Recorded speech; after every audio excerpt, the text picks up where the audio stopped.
What is up, everybody? Sunday night, 7:04 p.m. So sorry for the delay on this very, very disappointing episode of Shout, a Buffalo Bills football podcast. I know how much was going into this weekend for Bills fans. And as the game started to progress and it was starting to look like a very disappointing result, Ryan, both of you and I can put ourselves in that seat for Bills fans. All these years of such high expectations to come out in the opener right like this. I mean, it's, Josh Allen joked about it being not joked about it, but called it kind of like a boxing match. This feels like a really big, heavy haymaker to the face for Bills Mafia to start this season. We're going to get into what went wrong, some of the overreactions that I think came out of the game, how the Bills are planning to respond in the aftermath. A lot to get to tonight. Ryan, how are you, my friend? Hey, I'm doing well. And I think you said it well there, Matt. They took a little bit of a punch to the face here against the Steelers. And they took some punches that I think they threw themselves as well to the face. So when you have some mistakes on your own end, and then you allow to let a team stay in the game, eventually it's going to catch up to you. And that's exactly what happened here on Sunday. So this is the Shout Bills podcast brought to you by Tops Friendly Markets. If you haven't noticed, on a fun side of things here, it's been a big week for the Shout podcast. If you're local in Buffalo and driving down the 190, if you haven't seen the big billboard yet, what are you doing? Get out there this week, brighten up your spirits, get a selfie, get entered into our contest. Details about that are on my Twitter page. Whether you're celebrating at home or away, Tops has all your fan favorites ready to enjoy for football, entertaining, or any occasion. Head over to Tops Friendly Markets for more. And I want to start off with, defensively, this was, I thought Sean McDermott put it pretty well. I wouldn't pin much of this on the defense. This was a game where offensively, the Bills just couldn't figure it out. I thought that, depending on where you look on social media, there's people coming for Brian Dable. There's people coming for Devin Singletary. I retweeted a kind of funny tweet from him. Josh Allen didn't play well. There were some drops. The offensive line, that's probably where I placed the most blame in this game. I thought that not only did they break down in protection, and, we could talk about, whose fault that is. And across the board, I thought that there was plenty of blame to go around. But when you let TJ Watt get into the offensive backfield and have this kind of impact in the game, full well knowing last year the job that they did to neutralize him, it's unacceptable. The penalties were terrible. 4 holding calls in the first half, and it just completely stymied their drives. There were drops by receivers, but I'm going to start with the offensive line. There's a couple reasons why, and we'll get into it in a minute. Ryan, where do you kind of fall in terms of blame to go around? Yeah, no, I think you picked a really good choice there with the offensive line. I'm not going to I'll let you talk about that more, but I think you hit the nail on the head this whole week, Matt, where you were talking about Dawkins and what kind of shape was he going to be in over the course of the game. But again, I'll let you get into that. I guess I would go with the play calling, though, if I'm not going to go with the offensive line. There were some real head scratchers, and for every bad call, there were a few good ones. Obviously, Brian Dable called something early in the game where he had Emmanuel Sanders running wide open downfield. Josh Allen just overthrew it. But he kept going to the well with the quarterback keeper in terms of the design quarterback runs. And the Steelers were ready for it all game long. It just was not working. He didn't really utilize the run game, even though Singletary did show some burst early. When he had the production late in the game, I think that was partly just because Singletary, he deserves some credit for that. But the defense of the Steelers was playing for the pass, so I think that helped him a little bit there. The fourth down play was horrendous. The 4th and 1, when you have Josh Allen, you have a guy that can get you that yard, 2 yards, 3 yards on quarterback keepers, and you decide to pitch it out, you get a little bit cute. Cam Sutton made a heads-up play, mind you, but, that was another head-scratcher on Sunday. Definitely. There's a lot of blame to go around for this offense. And I think that part of the problem, and, you're seeing it around the league today in some other games, is the good defenses are showing up a lot more prepared to play this year, Ryan. I think it really goes to show how important I think the preseason is for defenses to get their calls right, to get their game planning right. The defensive coordinator, Keith Gilbert, said that they were going to have a plan for Stephon Diggs. And I thought that they did a good job in scheming for this entire Bills wide receiver core. They relied on their front four to get pressure. And at times, Sean McDermott even said it was just three getting the pressure. They dropped 7 back. They played in their zone. Cole Beasley was talking about it with receivers in the postgame locker room. It was frustrating. There was no one-on-one opportunities to get separation and beat guys and win. They took that away with their scheme. So now Brian Dable and company have to go back, make adjustments to that. But let's get back to the offensive line for a minute, because we talked about this going into it. I remember on Friday, I asked Deion Dawkins specifically, where is your conditioning at? Because we're a few weeks removed, Ryan, from him saying he had to take a couple blows after the first, walkthrough series of practice. And to go from 3 weeks ago to a full-fledged game against this Pittsburgh Steelers defensive line, I just thought it was too much too soon, in my opinion. I had concern there. I wrote it in my prediction on the website. Darrell Williams was not good today. And this is a continuation of the struggles that I've noticed from him throughout training camp, and maybe something that we should have been talking about a little bit more. This is a guy that signs a big 3-year contract. You give him that big deal, about $8-9 million a deal, to be that other bookend. He just was absolutely outplayed by TJ Watt today. And, one of the things that continues to confuse me is, no matter what, come hell or high water, they seem determined to rotate Cody Ford. No matter what they think about where he's at or what they're doing, they just never give this guy a chance to just be a player at a position. And you could have opinions about how good he is. I completely am here for it. I respect it. I think he's got to play better. But I don't know how you can fully judge him if you're never giving him a window of games to get that full snap count. And my point on why I bring that up is, you're willing to do that with him, but in Deion Dawkins today, obviously not really fully ready to get out there and go against an elite pass rush like Pittsburgh has. Why not bring in Spencer Brown in a rotation type role, mix them up a little bit, give the rookie a couple reps, and maybe help your quarterback out? I just think game plan wise, I agree with Sean McDermott. He's got to be better. He's got to be better on 4th downs. To not go for it on 4th and 3 when your offense is finally starting to get some momentum, and then go for it on 4th and 8 with no real plan to make that happen. Listen, this game was bungled pretty badly for the Bills. I think that they were outcoached, to Sean McDermott's point. And I think at the same time, though, with all the bad things here, and we're adding them up here, I do think that there's a bit of an overreaction in this moment. And I think that this group has proven in the past to be able to suffer these kinds of setbacks and make adjustments. I anticipate next week in Miami, this offense to turn it around.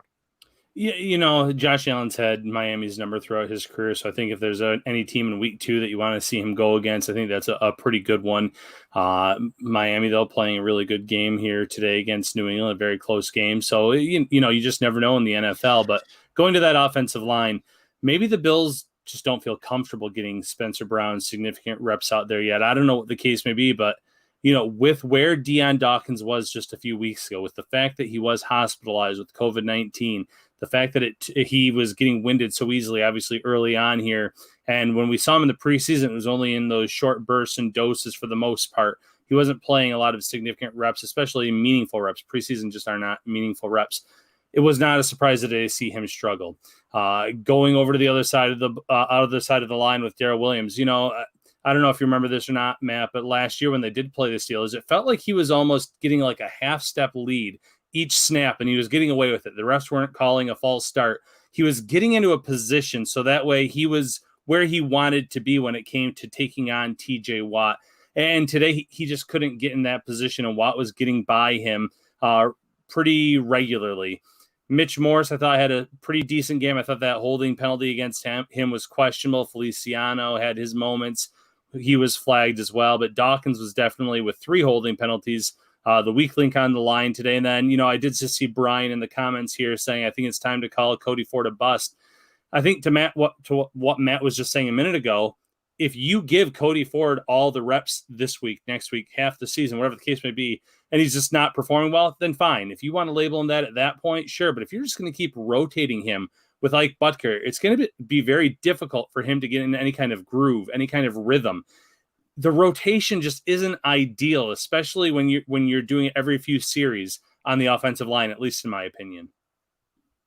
Yeah, I just think that first and foremost, the line as a group today failed. I mean, they were abs. I thought that was going into this game one of the areas where the Bills needed to win. I think we spent a lot of time on that defensive line for the Bills against the suspect offensive line. I believe the Pittsburgh Steelers would be, and I thought actually the Bills defensive line won that matchup in the first half, and I think it's easy to have that. What happened in the second half where I felt like the pressure wasn't as prevalent. Ben Roethlisberger got to be a little bit more comfortable, and that's something that they're going to have to remedy too. But if we're talking about where things really broke down for this team, it's and I want to get into Josh Allen and talk a little bit about him as well. If you're watching on YouTube, thank you so much. Sorry for the delay. We'll usually be live anywhere between 6:30 and 7:00 on game days. I know you guys are probably dying for it right after the game for the show to go live. But I like to get to the press conference, write my story, get some reaction from inside the locker room. And I guess maybe we could talk about that before we get to Josh, because the frustration, I think, while tempering, the emotions from the loss, were prevalent on the faces of everybody that walked into that room. I mean, nobody more so than Micah Hyde, who came in, and you could kind of see it on his face. I mean, there was disappointment. I think inside there, I mean, Sean McDermott was saying the defense probably played well enough to win, and it just wasn't something that, they were able to overcome some obstacles offensively. And that was, let's get to Josh here, because I think that you look at his stat line, and I put it in the story that just went live, under 60% in a regular season game completion rate for the first time since week 5 against Kansas City last year. There were drops, Ryan. There was, I think it was Harrison Phillips this week that was talking about, they did a study on the defensive line this offseason, and they went and they looked at different stats based on sacks. And they looked at stats from quarterback efficiency before getting hit in a game and after getting hit in a game, and the plays following a hit. And the plays following when a quarterback is hit, the efficiency numbers plummeted. And if you saw today, I mean, 4 quarterback hits just by TJ Watt alone, they were affecting Josh Allen throughout this game. And I think that showed. Yeah, and that's a great point. That's a great stat to bring up. Watt was hitting him early and often. He was getting pressure in his face right up the middle from the defense of the Steelers. Both defenses were exceptional today. There were a few calls you'd like to have maybe come back and look at again. The holding penalty against Trey White, where it just looked like Claypool was trying to go underneath him and more of a slip than anything else. I thought it was a questionable pass interference penalty against Levi Wallace, where I know he didn't turn his head, but he wasn't really interfering with the body. He batted the ball. So I thought both defenses were exceptional. But Josh Allen, he took a lot of hits. He took a lot of pressure in his face, and I think that definitely threw him off his game to a certain extent. He was short-arming some throws. He had some throws batted. Just some plays that we weren't used to seeing from him. Even on that flea flicker, if he would have led Diggs a little bit more to the right, I think he would have had that. But instead, it was thrown a little bit to the other side, and it gave Sutton a chance to recover and make a play on the ball. Just little things here and there that really threw Allen's day off, and that, for whatever reason, really played a pivotal role in the end of this game. So, like we said earlier, you have games coming up against Miami, who has a lot of success against Washington, Houston. It's a long season. There's plenty of time to right the ship, but Josh Allen, for the most part today, did not look right. So some things about the roster here, as one of the things I think people really emphasize in games like this, where the offense doesn't produce points like you become accustomed to, is, starting to question Brian Daboll's play calling. And, like you mentioned earlier, there were some questionable play calls in this game. But I also think that it's easy to just go to, they need to run the ball more. They need to establish the run more. I mean, Devin Singletary ended up running it over 10 times today for 72 yards. This is never, or 75 yards, 78 yards. Let me actually bring up his stat line. 11 carries, 72 yards. Allen ran it 9 times for 44. Breida 4 for 4. Zach Moss was inactive today, which I think surprised a lot of people. But this is something that we've been talking about for a lot, Ryan. I actually showed Joe B When I was coming in today, I did a little pregame prediction for what I thought the inactives were going to be. The problem is I forgot to send it. And by the time I got to the stadium, there was so many people in and around the stadium today. Cell service was dead. And so I put my phone away. I got up here. I went and did the pregame show. I forgot to put it out, but Zach Moss was one of my 5 predicted inactives. I had DeMar Hamlin instead of Andre Smith. So I would have been 4 for 5. But I think this is going to be a situation week by week where it's going to take Zach Moss really impressing in practice to get the nod over Devin Singletary, because Matt Breida brings something that he doesn't. And we learned, I think today, I tweeted it out at the beginning of the game, when everybody got out here, the first people that got out here, Isaiah McKenzie and Matt Breida, to field kicks and punts, I think that he is that primary backup for Isaiah McKenzie, who, as we saw today as well, is still dealing with a shoulder issue. Yeah, and that's huge for keeping Breida active on a week-by-week basis. McKenzie opens up the game, 75-yard kick return, looks unbelievable. Then he fields a punt. And I thought initially his reaction was, pretty much him saying, oh, man, I should have tried to field this one because there was some room in front of me. Turns out he was actually injured, goes to the tent, goes to the locker room after that, too, with what ended up being nothing too significant because he came back and played. But like you said, he's still dealing with something. Something's lingering there. Something's bothering him there. A fair catch, you shouldn't necessarily be hurting yourself if you're perfectly fine. So Breida would be the guy waiting in the wings. Breida brings some speed. And Moss might be that odd man out early on in the season just because they still have Reggie Gilliam, who can be that fullback, who can be that tight end and brings a lot to special teams.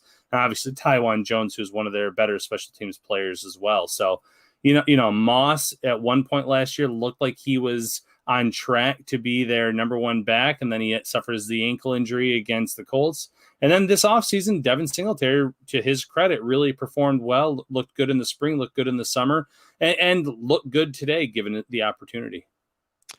I'm looking at the stat line here for the Bills receivers, and 51 attempts by Josh Allen in this game. He went 30 for 51, 270, a touchdown, no interceptions. I thought was impressive with the pressure that he faced, that he was able to take the care of the ball as well as he did. I know he had the fumble on the TJ Watt pressure and sack, but look at these stats, Ryan. So 14 targets for Stephon Diggs, 9 catches.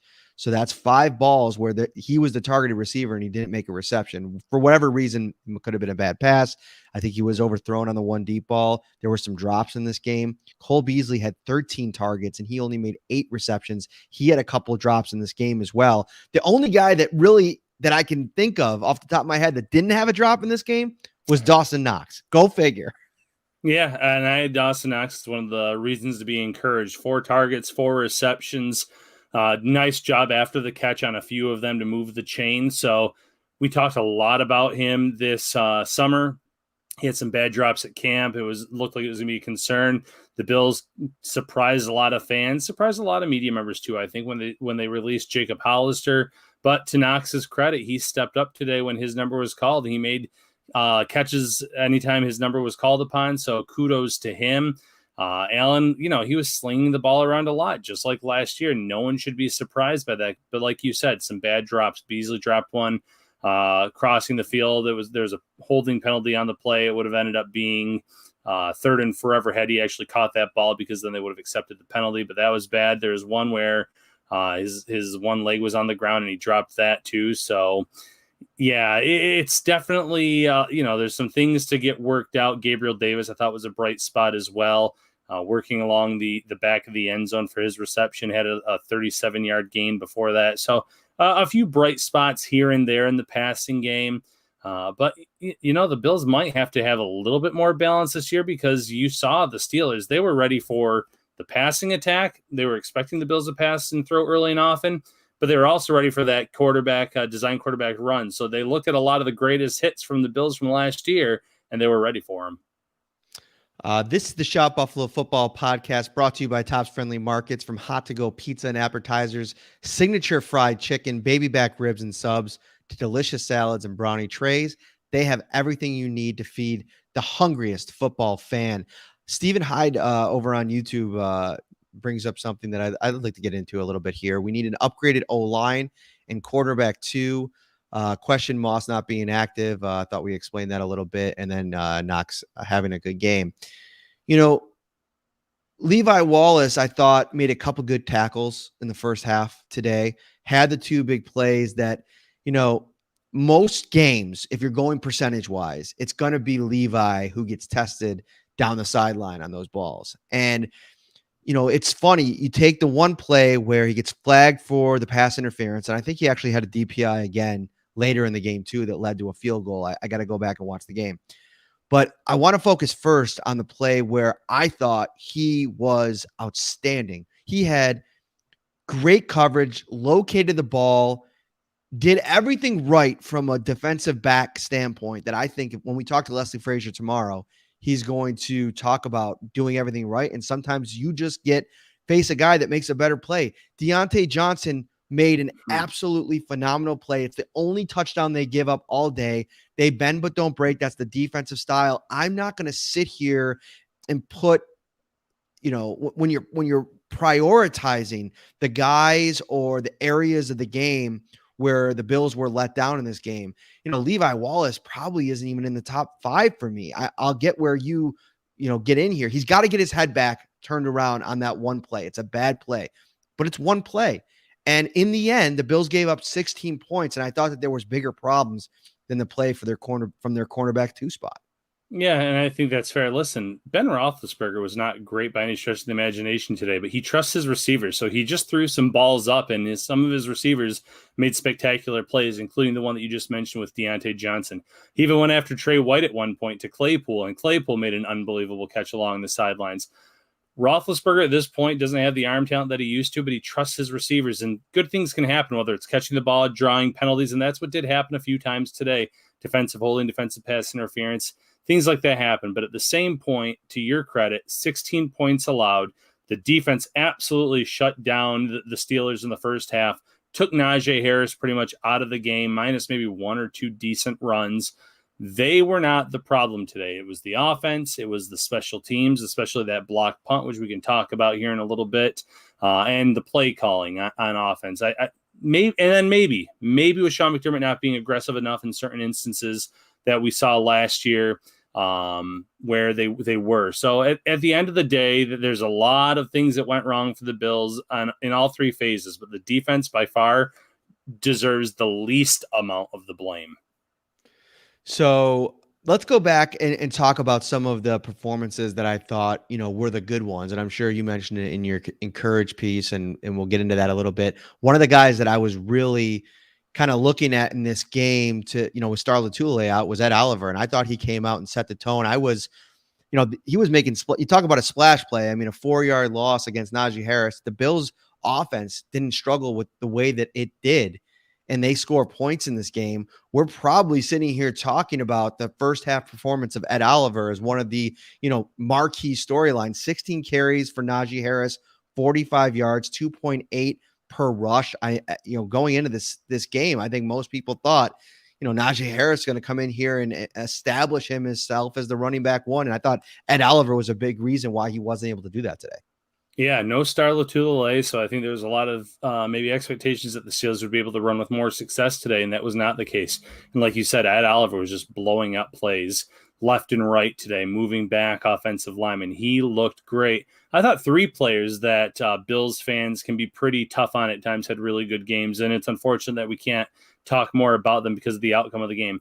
I thought Ed Oliver played really well. I thought Tremaine Edmonds had a great game. And I thought Taron Johnson, he's not maybe talked about as much as those other two, but he had a rough start to his 2020 season. He was benched at one point and then came on strong late in the year. He had a really nice game today too. 2 passes deflected, or defense, I should say. I thought he played well. So, you had guys in all 3 phases looking well, but Ed Oliver specifically, for a guy who, supposedly it's a make or break year for this guy, he's got off to a great start, got off on a good start in terms of getting after him, stopping run plays in the backfield, making life difficult for the quarterback. You name it. I thought Ed Oliver was one of the better players in today's game for the Bills.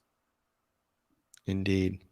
All right, so we're getting along here in the post-game Shout Buffalo Bills football podcast. I know Bills fans were probably hoping to have a little bit more of an exciting and fun game to talk about and dive into. But, let's talk about this for a few minutes here, Ryan, and just what the Bills can do from here to improve and why maybe let me just pose this question to you and I'll riff off you a little bit. How concerned are you? Because I kind of sit here and see what went wrong today and kind of see 5 or 6 different paths to improvements to, this was just kind of, a really good defense. Number one, we're seeing a Green Bay team right now getting absolutely hammered by New Orleans. I don't think anybody saw that coming. I think I heard before we started the show that they've only scored 3 points. Let me see, we're at 38-3.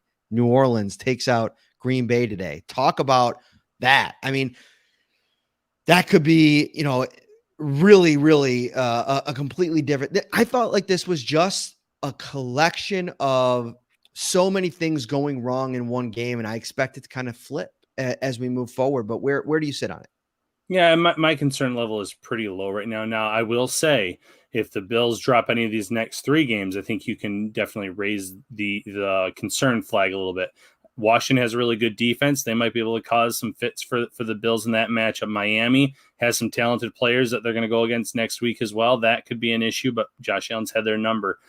Houston, a lot better than advertised today. Obviously, they're going against Jacksonville, but again, that's a game the Bills should win. So, Pittsburgh's a playoff team, in my opinion. I said that going into this game. I believe it, obviously, even more now. So my concern's not great. Obviously, it's a game I think the Bills could have and should have won had all things gone right, had they eliminated some of these mistakes. But I'm not too concerned right now. Like you said, there's a few things that are going to go back and look at tomorrow and say, oh, man, there's a touchdown to Emmanuel Sanders that should have taken place. That's a penalty that we just can't have here. This, that, and the other. And then even with Matt Hack, listen, you got to get the ball out a little bit faster out of your hand when you drop it down.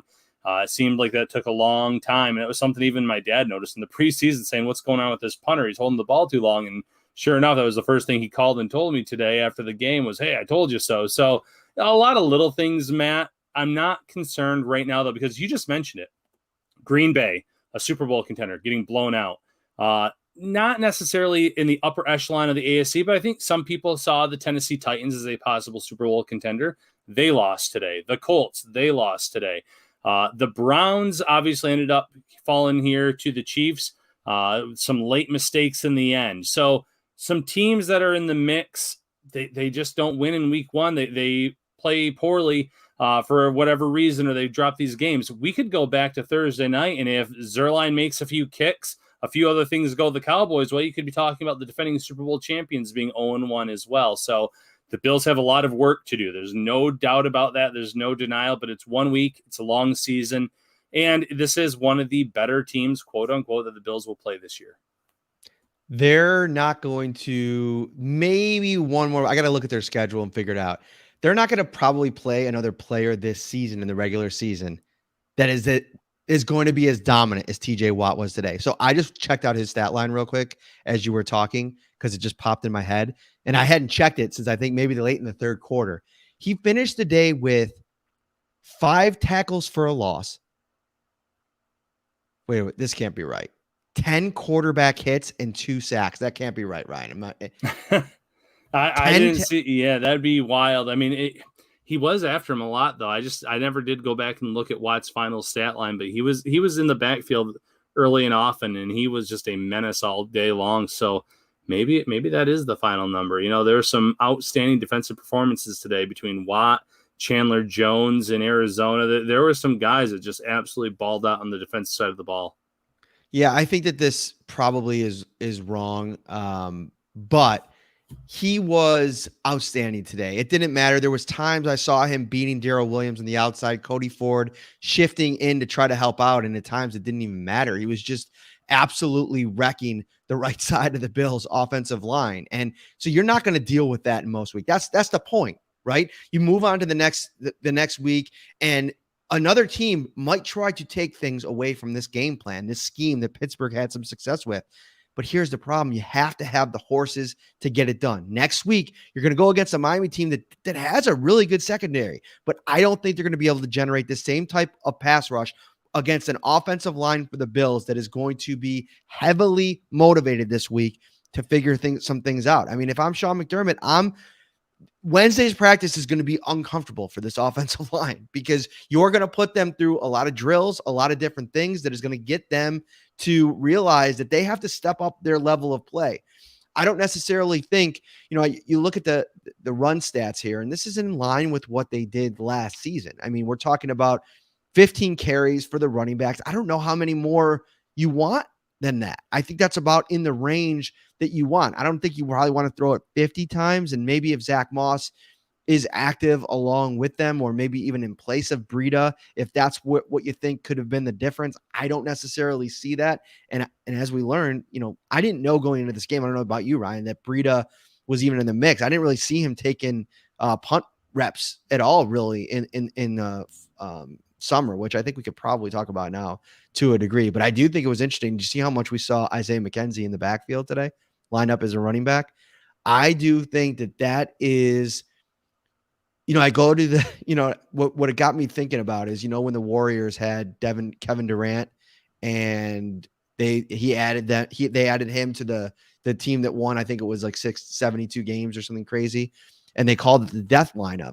To me, having like a 4 wide receiver set with Isaiah McKenzie line up as a running back, that's the Bills version of the death lineup. And it didn't go right today, right? There were, and it didn't go right for a lot of reasons, but that lineup, to me, there's so many things that Brian Daboll can do to him. And he's had bad games before. I mean, for as many, he's had much more good games play calling wise than he's had bad, but it's just like anything else. Sometimes it's not going to work. You try to make adjustments. Those adjustments don't work, and you got to make adjustments to the adjustments. And I think that he'll do that this week. Yeah, I think that's all fair. And with Isaiah McKenzie specifically, I think the Bills are trying to give Pittsburgh some looks early in the game that eventually give him some carries, give him some looks out of the backfield as a receiver. But once he suffered that shoulder injury, that probably put a little bit of the kibosh on it. I know he came back in, handled return responsibilities, took some shots, but you don't want to have one of your playmakers necessarily taking an unnecessary shot when he's already dealing with something that's lingering with the shoulder. So I would not be surprised if they go back to it in week 2 if his shoulder is better, if it's feeling close to 100% than it was this week, whatever the case may be. But yeah, it gives them a lot of wrinkles, which is what we've talked about, and things they have to do. And listen, Brian Daboll had a lot more misses than hits today on play calling, but you can point the finger in a lot of different directions. There was a 53-yard field goal kick that could have been attempted by Tyler Bass, and the Bills decided to go for it instead. When you have a kicker who's more than capable of making a kick that long, you go back and look at something like that, and it makes you wonder. Early in the game, they had some 4th down situations where you thought they should go for it, and they ended up punting late in the game or middle of the game. 4th and 8, 4th and 9, they go for it, and he throws downfield into double, triple coverage, and a kind of a head-scratching decision in terms of why they were doing what they were doing there. So little things, not just Brian Daboll, Sean McDermott as well. They're going to go back. They're going to look and see what went wrong, what went right, and what they can do to fix those things starting in week 2 at Miami. Scott brings up here, so what we're saying is the Bills can win the championship as long as they're not playing a premium defensive line. WTF. No, that's not what we're saying. I'm saying it's week 1. The Bills had a really crappy game. And I think to get right, you're talking about going on in the next couple where I think you have some advantageous matchups. The Bills always play well in Miami. Josh Allen has historically since he's been in the NFL. Then you're talking about Houston, Washington. You have some game now. You're gonna face another good. So maybe that is a good kind of transition. You go out, you play Miami, a team that you've had some success against. You come back home, you play Washington. Chase Young's going to come in here. They're going to have some success with their defensive line. It's a good way to kind of exercise some of those demons from today inside this building. But no, this is 1 week of a 17-game schedule. It's the opener. The Bills played 3 or 4 I think 3 series together as a starting unit in the preseason. So I guess my point is the overreactions are easy in these moments, but we don't have enough data yet to project like a regression or this Bills offense was a 1-year wonder.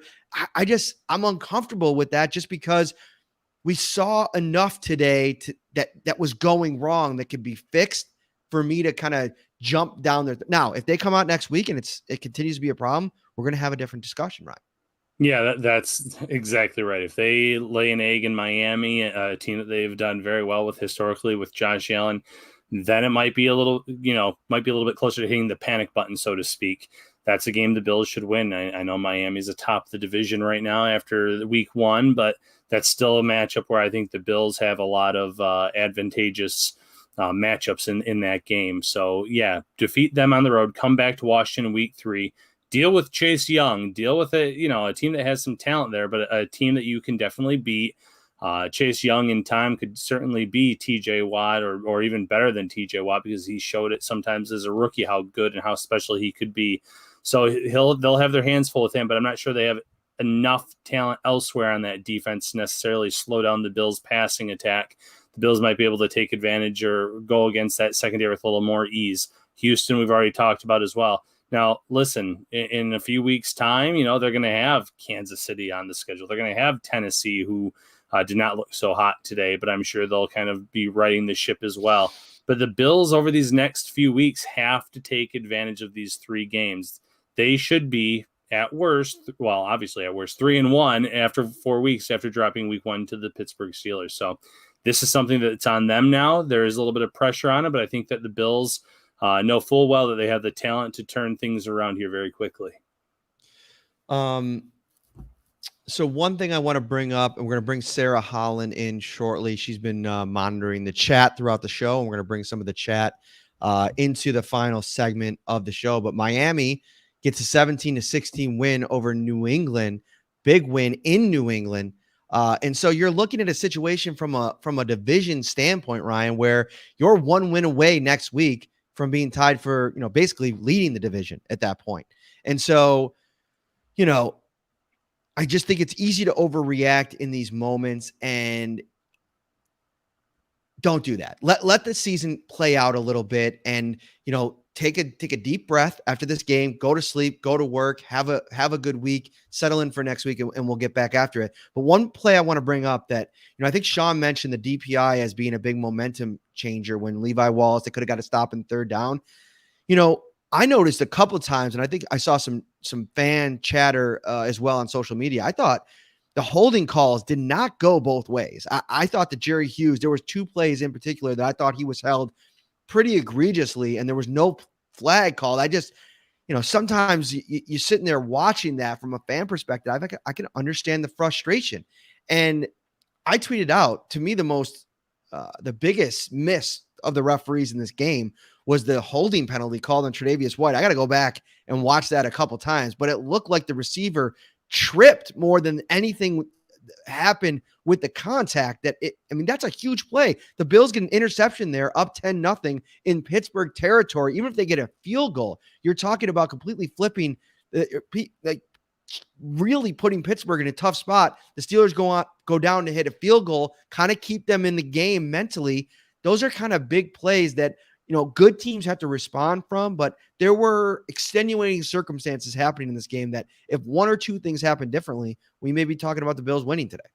Yeah, and one of those Jerry Hughes holds that I believe you're referring to actually happened on that Trey White play where he came up with the interception. I thought at worst that should have been offsetting penalties, holding against Hughes, and then if you're going to call the defensive holding on Trey White, so be it. They rerun the play.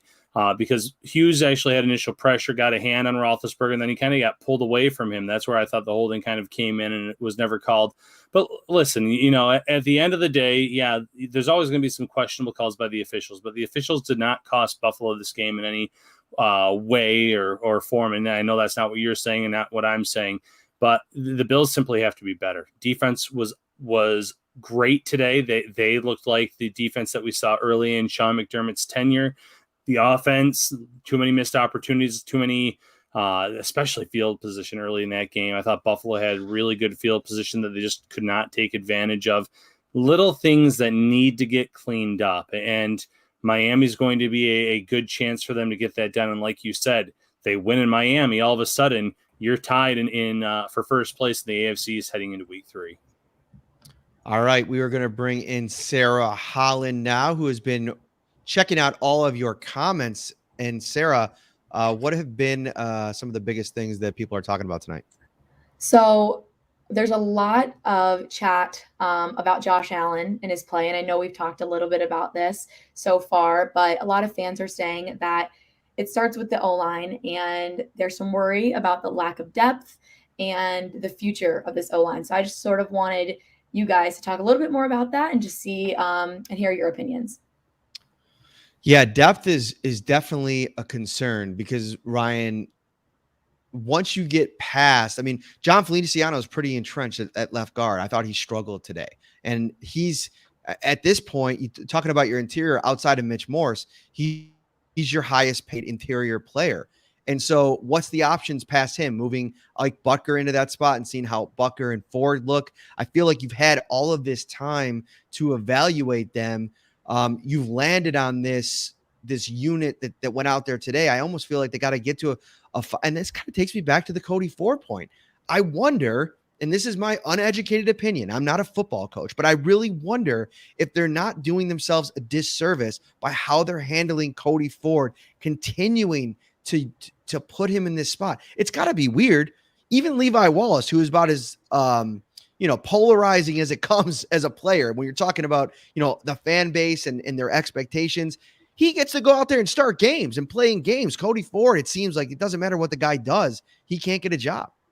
Yeah, the depth is a concern because they have some quality guys that can come in spots and play a few snaps here and there, but the starting five, or maybe six if you consider Butker and Ford's rotation, like a sixth lineman, it's a concern because Spencer Brown, he's a rookie. I think his ceiling is extremely high. I think as the year goes on, you'll see him get used more. But if anything were to happen with Dawkins and Williams, if they continue to struggle, the Bills might have to force him into the lineup sooner rather than later. You saw Tommy Doyle was inactive today, which no surprise. He was not really ready for NFL action, but you had to keep him on that 53-man roster because there's so many NFL teams looking for offensive line help. They have people that can come in and play different positions. They have versatile players, but they don't necessarily have a lot of other guys that you can say, well, this guy could come in and start, and you'd feel really confident about them.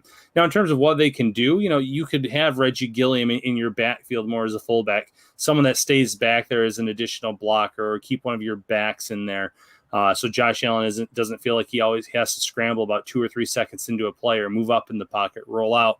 It felt like maybe that was also part of the outcome today. Maybe he had a little bit of happy feet because he knew that his bookends were getting beaten on a regular basis. So the Bills are going to look at this. They know that they can't magically make an all-pro guard or tackle appear out of thin air. So they're going to have to figure out and scheme different ways to keep extra protection back there to keep Josh Allen upright. I'm not an O-line expert, but I've seen some comments here. If you think like Butker is better and you're the Bills, put him in there then. Put him in there. If Cody Ford isn't good enough to have the job, then put Ike Butker in there. I don't necessarily think Ike Butker is this significant upgrade over Cody Ford, but, going to have to go back, watch it again. Sarah, what else are they talking about? There's also been a lot of chat about the penalties. Obviously, that was a huge problem in today's game. I almost felt like the Bills were fighting the refs throughout the duration of the game, and we all know Sean McDermott was probably not pleased with how many penalties the Bills took. So what do you guys think the Bills have to do in order to prevent this from happening in week 2? Well, that just comes down to a game-by-game basis in terms of the officiating crew, how they let them play.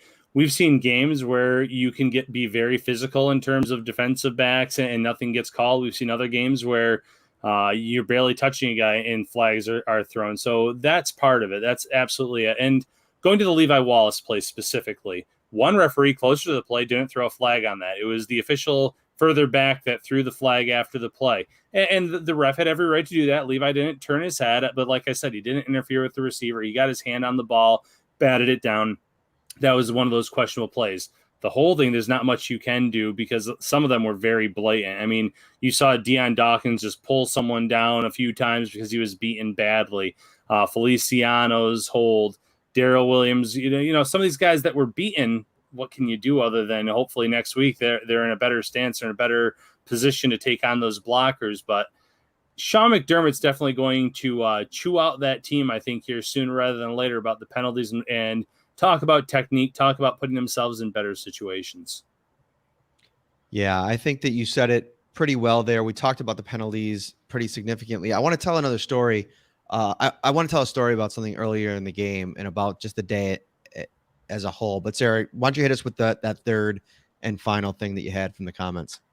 A lot of people were also talking about the blocked punt, which I believe it was a major turning point in the game. So if you guys want to expand off that, I know that's a big topic in the chat tonight. Yeah, say that again because you broke up on my end. Sorry. Just about the blocked punt. It was being talked a lot about in the chat tonight. Gotcha. So yeah, Ryan's dad is the aficionado that caught this earlier in the thing. It's funny, Matt Hawk, for as bad of a play as that one, I thought he had a couple of really well-placed punts in this game. And if not for that one moment, you probably go away from this game thinking that, okay, not a bad start for him. I know over the course of Corey Bojorquez's career, they've had some issues with him as well, trying to develop him. But it's just a situation where you can't put yourself in a game like this against a team like this. And the Bills are going to have some of these games. I mean, they play Tennessee in a few weeks. They play Kansas City in a few weeks, even Washington to a lesser degree. You can't put yourself in these kinds of positions where your special teams is letting in touchdowns like that. I mean, you talk about protecting the ball for Josh Allen. It's just as important, if not more, that your special teams protects the ball. So that's got to be something that I know that Heath Farwell and company are going to harp on this offseason. And, they liked Matt Hawk a lot, but he's got to make sure that he's not putting the team in a position to, lose games. I mean, it comes down to that play in this game. Yeah, Hawk has to move along his speed in terms of dropping the ball, kicking it. But on that specific play, I think there was a lot more than just Hawk in terms of how long it took him to get that ball off.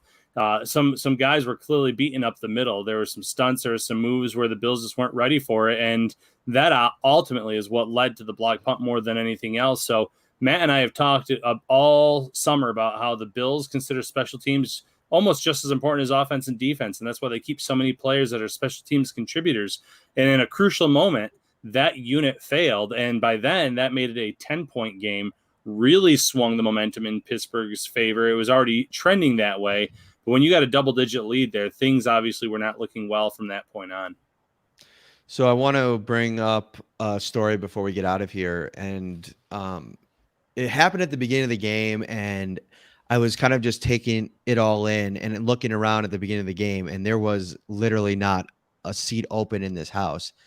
And the energy was really high, and they didn't do this last year where obviously there weren't fans, so they didn't introduce like the players before the game, but they introduced the offense today. And there was just this like little moment where the fan in me went back to being, 13 years old and watching this team in this stadium for some of the biggest. And I just had a moment where I looked around at, some kids' faces, like teenagers and, little boys, little girls around the stadium that were probably really watching this team for the first time with the hopes that they have for this team this year. And Josh Allen came out on the field and he was just unbelievably hyped up. And who knows, maybe that impacted the way he played a little bit.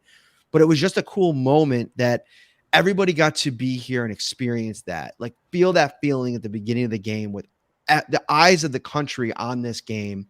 And it's disappointing that they lose like this. But I think that the thing to take out from me, and I've gotten text messages from family members, the ones that always overreact at your grandfather's house on Sundays when, the coach stinks and the quarterback stinks and everybody stinks. Nothing that's happened in the past or the future matters. It's all about today and what happened today. And I just want to tell everybody I liked one of the comments that came out, and I think that Sean does a really good job at bringing things back to 100, for everybody. And he said, it's never as good as it seems and it's never as bad as it seems. And I think it's so easy to overreact to it because these 17 games each week is so big. And I know there's a lot of people hurting right now that, put so much into this opener. And, as media, we put a lot in this too. This was a big day for the city and just the craziness of the day. Take a deep breath. It's going to be okay. I'm not changing my expectations at all for this team and what I think that they're going to be this year, Ryan.